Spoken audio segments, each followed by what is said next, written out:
Здравствуйте, это «Личный прием». Мы работаем в прямом эфире. Прямо сейчас вы можете задать вопрос по телефону 46 90 60 министру здравоохранения Коми Ярославу Бурдигу. Ярослав Степанович, здравствуйте. Добрый вечер. В понедельник в Сыктывкаре произошла страшная авария с участием машины скорой помощи. Погиб фельдшер на месте. 9 человек, в том числе годовалый ребенок, попали в больницы. Как сегодня они себя чувствуют? Ну, сегодня из взрослых у нас 8 человек находится, ребенок тоже в больнице. Состояние средней тяжести в основном у всех. Вот, в принципе, ситуация вполне прогнозируемая, и они идут на выздоровление. Но процесс не быстрый. 2 человека, которые были в реанимации, они уже в общих отделениях? Остался 1 человек в реанимации, все остальные в общих отделениях, да.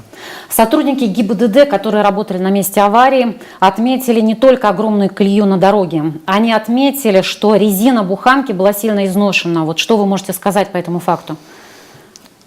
Ну, мне сложно сегодня судить о том, в каком состоянии была резина, но в целом мы обновили парк автомобилей, и в частности в городе Сыктывкаре. У нас работает, ну, вот тот автомобиль, который попал в аварию, он был не последнего выпуска, то есть не 2013 года, вот, он 2009 года. И в принципе он не должен был изношен или находиться в неисправном состоянии. Какие-то поручения после аварии вы дали своим подчиненным? Да, конечно, мы разбираемся в причинах аварии и в причинах, почему машину, так сказать, выбросило на встречную полосу движения. Возможно, что в машине находились пациенты, и причем они были не в трезвом состоянии. Возможно, это спровоцировало, так сказать, вот, поведение водителя. Мы разбираемся. Давайте перейдем к вопросам, которые поступили в группу Юргана ВКонтакте, на автоответчик нашей редакции, которые поступили в общественную структуру главконтроль. И давайте посмотрим сейчас на экран видеовопрос, который был задан по скайпу из Воркуты. Здравствуйте, меня зовут Елена Сергеевна, я проживаю в городе Воркута. У нас в Воркуте очень мало узких специалистов, или их вообще нету, они отсутствуют, в том числе лор-врача. Хотелось бы, чтобы вы нам помогли с этим вопросом и как-то решили проблему отсутствия врачей. Думаю, такой вопрос мог бы задать любой житель любого города и района республики. Врачей катастрофически не хватает, цифра просто страшно звучит, 52% обеспеченность медиками. В какие конкретно сроки Минздрав готов закрыть кадровую проблему? Ну, кадровая проблема – это одна из самых сложных проблем, и не только в здравоохранении, а в здравоохранении в особенности, потому что период обучения сегодня молодых специалистов, он превышает 6 лет.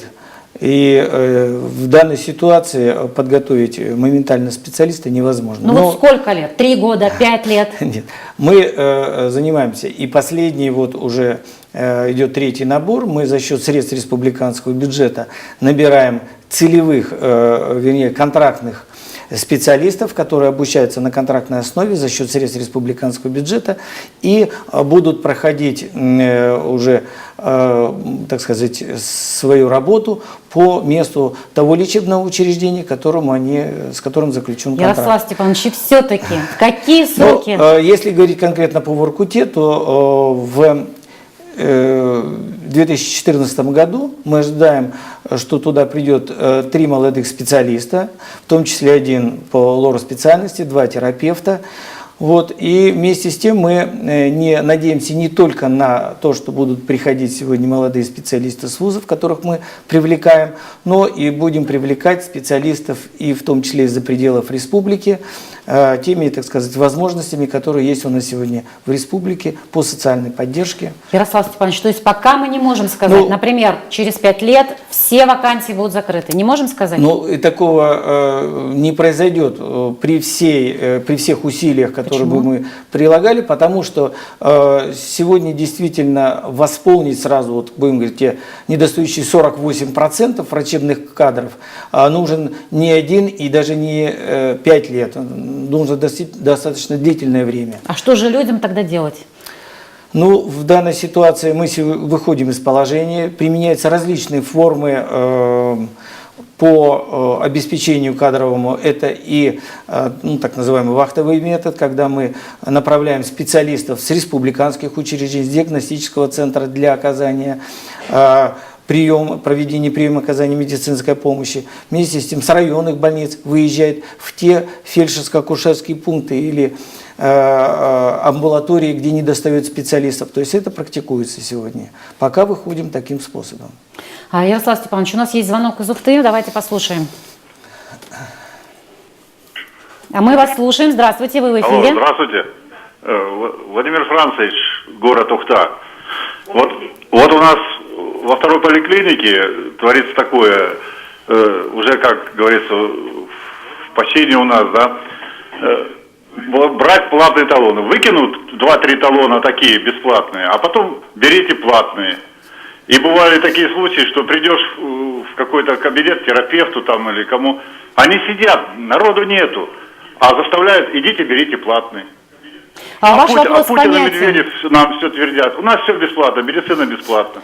Итак, вопрос понятен. Почему, когда мы приходим в поликлинику, в диагностический центр, платные номерки всегда, пожалуйста, а бесплатных нет? Нужно ждать неделями и месяцами. Ну, во-первых, я хочу сказать, что платная и бесплатная помощь у нас разделены и не могут оказываться в одно и то же время. Поэтому в данной ситуации у нас есть программа государственных гарантий, в соответствии с которых оказывается бесплатная медицинская помощь в рамках данной программы. И все обратившиеся и в диагностические центры обычно приходят по направлению лечащего врача, они должны получить талончик на посещение либо узкого Они не специалиста. могут получить талончик. Ну, период ожидания максимальный, который у нас вот по 2013 году был, это месяц по посещению узкого специалиста. Это максимальный срок ожидания. Я вот предлагаю посмотреть вопрос. Он поступил из Сыктывдинского района. И как раз по диагностическому центру человека, который больше месяца не может попасть на прием. Это звоночек у нас. Я был проживаю в из Выгородка. Сыктывдинском районе, зовут меня Румяцев Константин Константинович.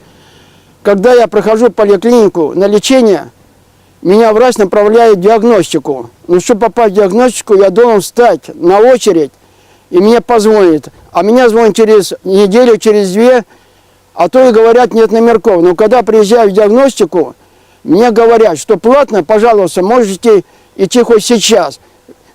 Меня поражает, почему именно сейчас платное можно, а бесплатно попасть нельзя. И вот Константин Румянцев накануне позвонил, сказал, что больше месяца ему придется ждать. Ему об этом заявили в диагностическом центре. И он, конечно, очень возмущен. Вот почему так происходит? Ну, я хочу сказать, что мы разбирались вот с данной ситуацией, сложившейся. Она сложилась не в этом году.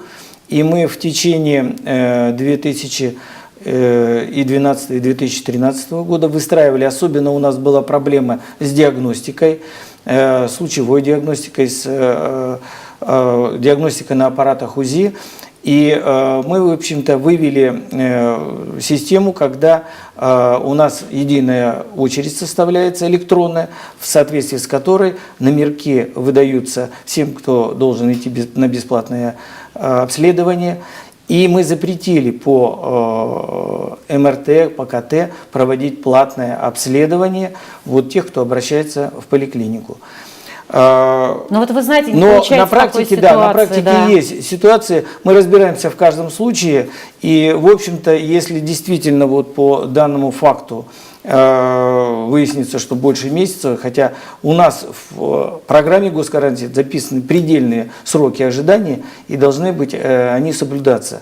Вот. Я вот хочу думаю, напомнить, что проверим, перед этим вопросом был звонок у нас из Ухты. Да, да.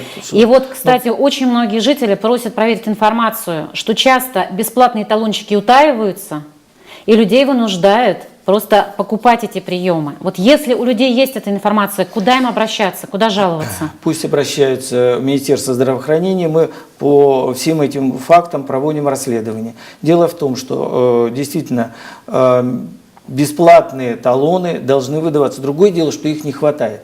К сожалению, прием к узкому специалисту, которых у нас сегодня недостаточно, мы уже об этом говорили, и сегодня попасть к узкому специалисту проблематично. Тем более, что идет повторный прием, то есть часть талончиков выдается на электронную запись, понятно, да. часть на, так сказать, регистратуру, а часть идет на повторный прием. Куда жаловаться, куда звонить? Назовите номер телефона.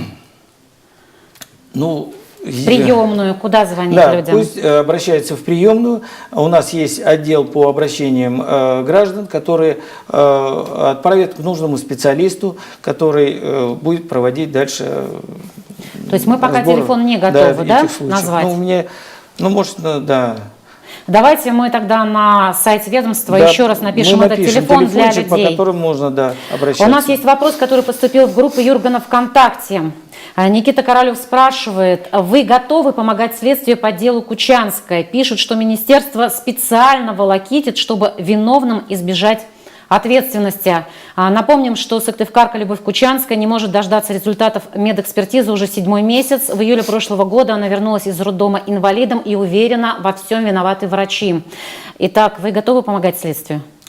А мы не препятствуем и готовы помогать. Более того, мы провели собственное расследование. И ну, итоги? В общем-то, Виновны да, врачи? Там определена, да, вина, в том числе и медицинских работников, то есть нарушение порядков оказания медицинской помощи, соответствующие, просто там еще, я насколько понимаю, вопрос был в экспертизе, вот, проводили экспертизу вот, по тому, так сказать, нарушению здоровья, которое получилось, так что вот это и задерживает сегодня. А Но где нас сейчас только- эти результаты экспертизы? В каком ведомстве, в каком отделе?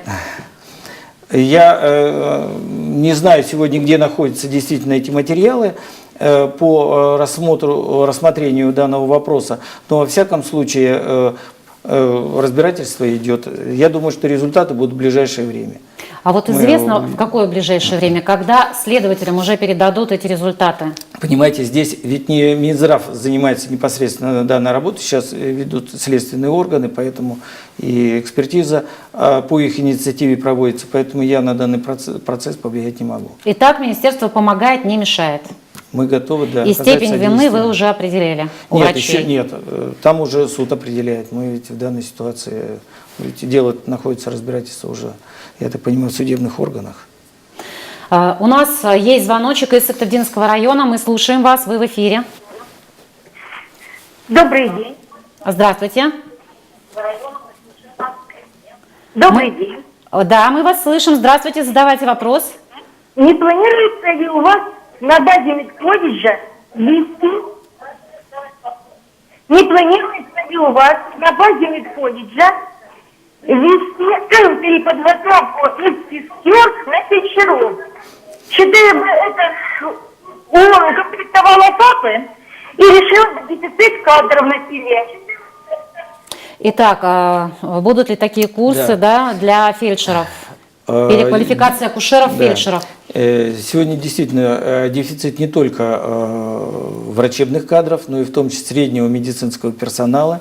У нас обучение среднего медицинского персонала ведется в 3 колледжах, и еще у нас отдельная группа есть еще в Печоре, то есть в Сыктывкаре, в Ухте, в Уркуте и в Печоре.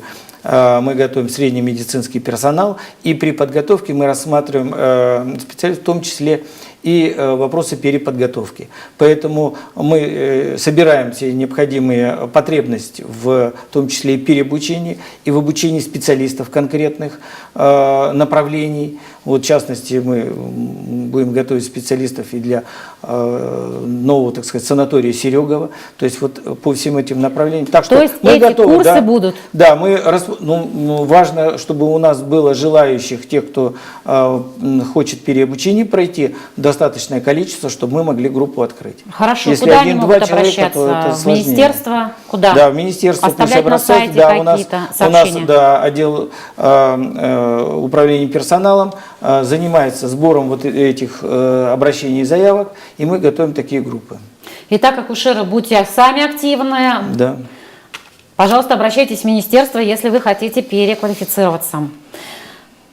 Итак, у нас есть вопрос от главконтроля. Его задал житель Усть-Коломского района. Этот вопрос был задан по скайпу. Давайте посмотрим на экран. Курочкин Михаил Васильевич, житель села Помоздина. Ожидается ли реорганизация, оптимизация нашей участковой больницы? Если ожидается, то когда? И второй вопрос. Можно ли увеличить количество стационарных койко-мест в терапевтическом отделении с 5 хотя бы до 10? Итак, первый вопрос. Будет ли присоединена участковая больница Помоздина к ЦРБ? Ну, в планах действительно оптимизации сети министерства предусмотрено объединение участковых больниц с районными. То есть мы определяем, что в каждом районе должно быть одно юридическое лицо, то есть единая больница, которая имеет свои отделения, ФАПы, амбулатории, которые работают под единым руководством главного врача. Когда это произойдет в Помоздино? Да, мы то же самое планируем и в Помоздино сделать. И я был и встречался на сходе с жителями сел, те, которые обслуживаются Помоздинской больницей, и мы вели там разговор, убеждали друг друга в правильности решений. Опасение населения сегодня в том, что лишение юридического лица приведет к ухудшению медицинской помощи. Вот я хочу заверить, и, как говорится, в прямом эфире тоже, что данного не произойдет. То есть сегодня сокращение того коечного фонда, который сегодня происходит по ряду больниц, происходит не из-за того, что это юридическое или не юридическое лицо. Оно происходит в силу того, что данное, например, отделение не выполняет программу госгарантии, то есть тот объем оказания медицинской помощи, который определен по программе, то есть данные койки не заполняются и не функционируют, либо нет врачей и специалистов, которые сегодня могут вести данные койки. Итак, я правильно поняла, что жителям Помоздина опасаться нечего, медикам участковой больницы нечего, то есть сколько они делали, столько они и будут делать? Я их убеждал, что мы не планируем сокращение коечного фонда, они говорят об увеличении. Да. Значит, если говорить об увеличении, здесь надо посмотреть, чтобы данный коечный фонд был обеспечен и койки не простаивали. Вот они потому как что раз... они очень дорогие.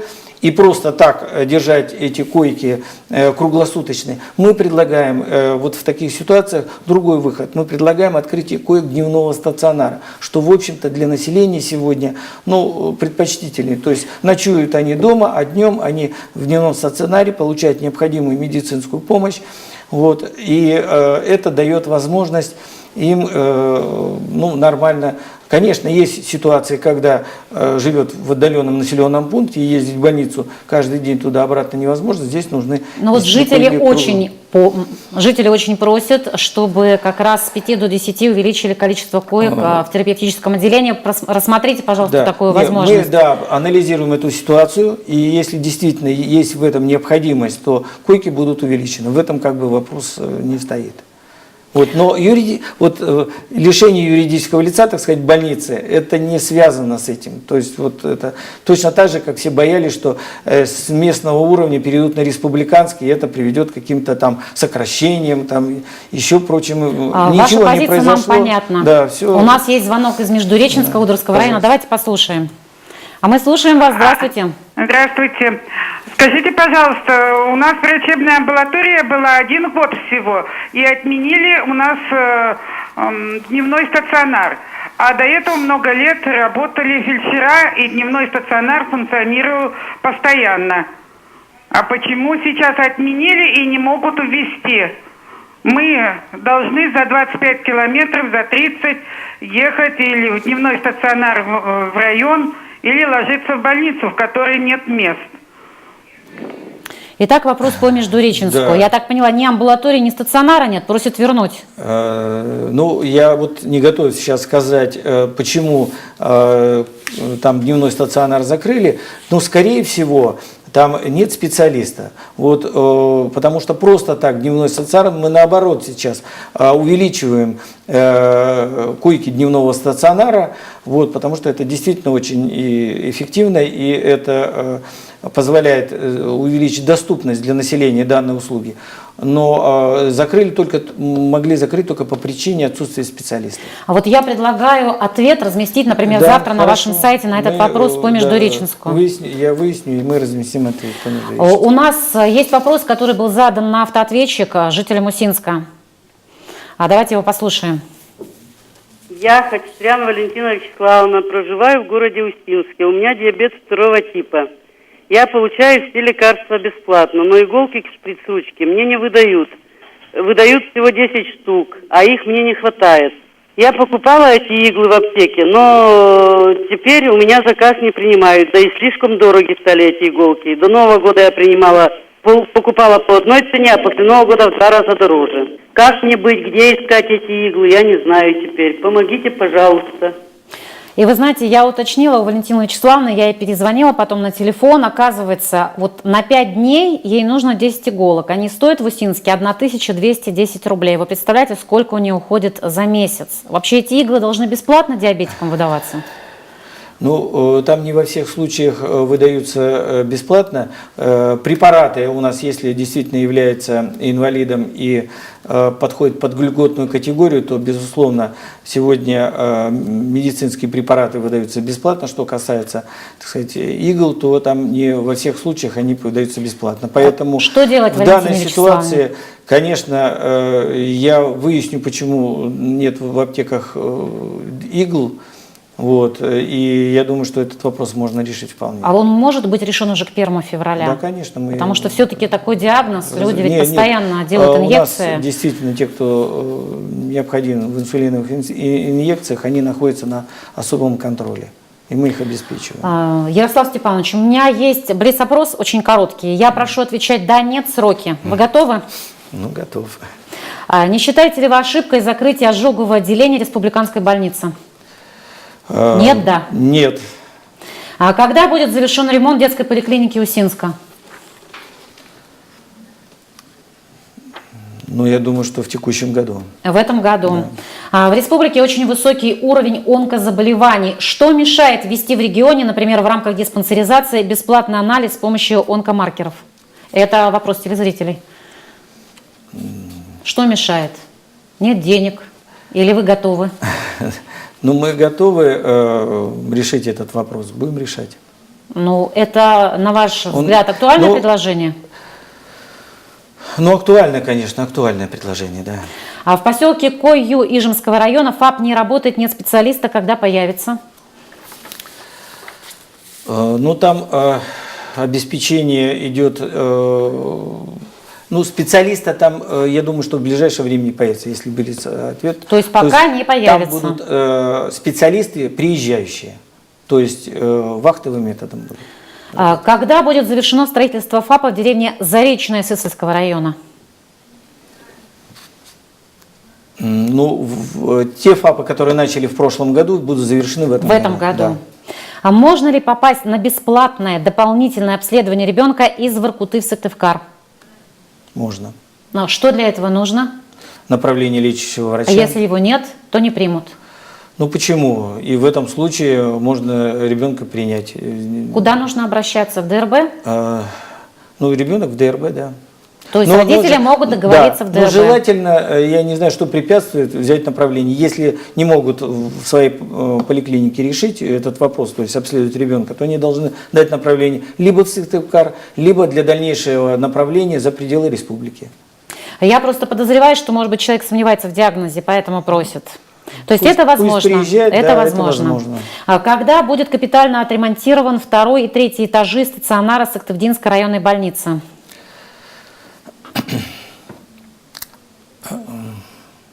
Вопрос сложный. Я не могу сказать да и нет, и назвать дату. Вопрос открыт. Да, потому что частичный ремонт сделан, связанный с системами отопления, электрообеспечения и канализации. Что касается другого ремонта, там препятствуют сегодня надзорные органы пожарной охраны. Но вообще вы будете Потому что завершать? требуется пристройка дополнительной лестницы, которая бы обеспечила эвакуацию граждан. То есть это связано с планированием и строительством. То есть это вопрос не этого года? Да, не этого года однозначно. А будет ли построено новое здание амбулатории в поселке Первомайский Сысольского района? В этом году нет, но в планах у нас есть строительство этой амбулатории. У нас есть похожий видеовопрос из поселка Лесозавод Сыктывкара. Давайте посмотрим. В 2012 году был проект на строительство новой поликлиники. Существующей поликлиники более 50 лет, помещения очень неудобные, холодные, рентген-кабинет отдельно от основного здания поликлиники. Меня интересует вопрос о судьбе, строительстве новой поликлиники в нашем районе Лесозавод. Пожалуйста. Ну, действительно, в Лесозаводе поликлиника достаточно ветхая. Но пока строительство новой поликлиники не планируется. Мы в Сыктывкаре вводим, построена поликлиника первая, и она будет введена до 1 июля текущего года уже в эксплуатацию непосредственно. Но в планах пока строительства нет у нас. У нас есть звоночек из Жешерта. Мы слушаем вас. Добрый вечер. Добрый вечер. Меня зовут Татьяна Александровна. У меня такой вопрос. Когда будет решена проблема со стоматологами в Жешерте? На прием не попасть. Мы решаем данную проблему. В целом это не только проблема Жешерта, это проблема многих сегодня районов. И это проблема и установок стоматологических, и специалистов. Сейчас активно идет, и в прошлом году мы закупали стоматологические установки разного класса, в том числе небольшие, переносные. И идет процесс сейчас обеспечения специалистами. То есть стоматологи у нас есть в республике, но сказать, что когда именно в Жешерте появится стоматолог, возьмем хотя бы общий, в течение года. Нет, мы во всяком случае можем обеспечить пока только выездное обслуживание стоматологов, которые будут приезжать и обслуживать жителей этого района. Но постоянно на место жительства пока у нас нет стоматолога туда. Понятен ваш ответ. У нас есть вопрос из Сыктывкара. Здравствуйте, вы в эфире. Ага. Здравствуйте, меня зовут Елена. Я хотела бы спросить, когда и есть ли вообще центры, будет ли в дальнейшем для реабилитации после инсультных больных? Да, мы действительно планируем открытие отделения реабилитации. И мы планируем его уже в этом году, что нам удастся. Где это будет? Это будет в Сыктывкаре, в женской больнице.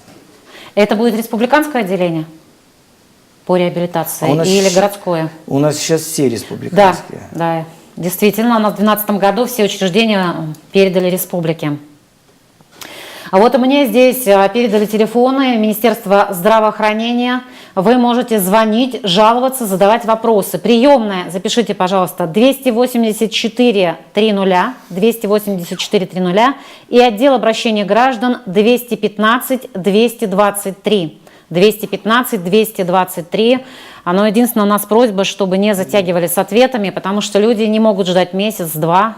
Все-таки они хотят оперативно получить ответ. Мы будем давать, действительно, я дам поручение, чтобы направляли к специалистам, которые могут дать ясный ответ по заданному вопросу.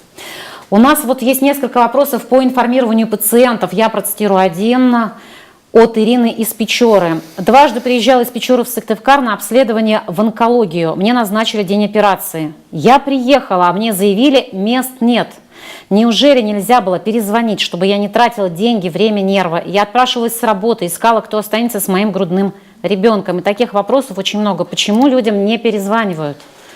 Я считаю, что это безобразие, что такое невнимание к пациентам. Действительно, если возникает ситуация, у нас с онкологическим диспансером есть проблемы определенные, то есть там незавершен ремонт и 2 этажа сегодня находятся под ремонтом, поэтому есть проблемы с размещением пациентов. Но в данной ситуации совершенно верно, если назначено время проведения операции и невозможно принять пациента, он должен был быть уведомлен через либо самим диспансером, либо через поликлинику. Может быть, можно какое-то поручение еще раз дать всем поликлиникам, всем центрам быть внимательными? Я этот вопрос, так сказать, проработаю. Вот, и мы доведем до всех главных врачей, чтобы информировали пациентов о нарушении или возможности или невозможности предоставления медицинской услуги. Ярослав Степанович, спасибо вам за участие в программе, за ваши конкретные и лаконичные ответы. Все вопросы, которые мы не успели озвучить во время прямого эфира, мы передаем министру здравоохранения сразу после окончания эфира. В течение недели ответы будут опубликованы на сайте ведомства. А в следующую среду в нашей студии появится глава и руководитель администрации Усть-Коломского района Дмитрий Шатохин. Вопросы вы можете написать в группе Юргана ВКонтакте, наговорить на автоответчик нашей редакции 46 90 49 и, конечно, звоните в прямой эфир. До встречи 29 января. Всего доброго!